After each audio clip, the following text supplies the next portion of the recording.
ఒకప్పుడు పాపం చేయడానికి ఒక వ్యక్తి పాపం దగ్గరికి వెళ్ళాల్సి వస్తే ఈ రోజుల్లో పాపం దగ్గరికి వెళ్ళాల్సిన అవసరం లేదు, పాపమే ఆ వ్యక్తుల దగ్గరికి వస్తుంది. మన చేతిలో ఉన్న ఫోన్లో ద్వారానే రోడ్డు మీద వెళ్తుంటే కనబడుతున్న పోస్టర్లు, ఎక్కడైనా బస్సులో కూర్చున్న ఆ మాటలు పాపం.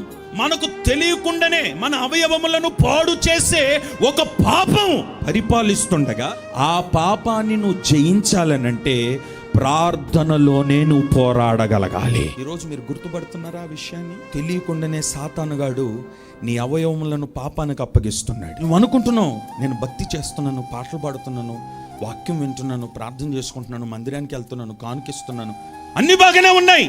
నీకు తెలియకుండానే నీ అవయవములను సాతానుగాడు పాపానికి అప్పగిస్తున్నాడు. ఇక్కడ తీర్మానం చేస్తాం ప్రభుతో, ప్రభువా ఇక నేను పాపము కొద్దిగా అలా బయటికి వెళ్ళగానే నేను ఆకర్షించే ఒక లోకం ఈ కంటిని మబ్బు చేయగానే పాపం చేసేస్తున్నావు తెలియకుండానే. భక్తి నటన నీతో చేపిస్తూ నీకు తెలియకుండానే నీ ఆశీర్వాదాలు వెనక నుండి లాక్కొని వెళ్ళిపోతుంది ఆ పాపం. చివరికి నీ పరిస్థితి ఏంటంటే మిగిలేది ఏమీ లేదు. ఆశీర్వాదం కావాలని కోరుకొని ఏశావు తండ్రి దగ్గరకు వచ్చి బతిమలాడితే తండ్రి ఏమన్నాడు తెలుసా? ఒక్కటి కూడా నీ దీవెనలు లాగేసింది, నీ సమాధానం లాగేసింది నీకు తెలియకుండానే.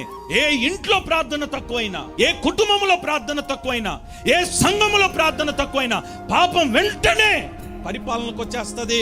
ఇప్పుడు అందులో నుండి నువ్వు బయటపడాలనంటే సమయము దొరికిన ప్రతి క్షణం దేవుని సన్నిధిలో మోకరించి పాపాన్ని జయించే కృప దేవుడు నీకు దయచేయనట్లుగా ప్రార్థనలోనే నీవు పోరాడుదువుగాక.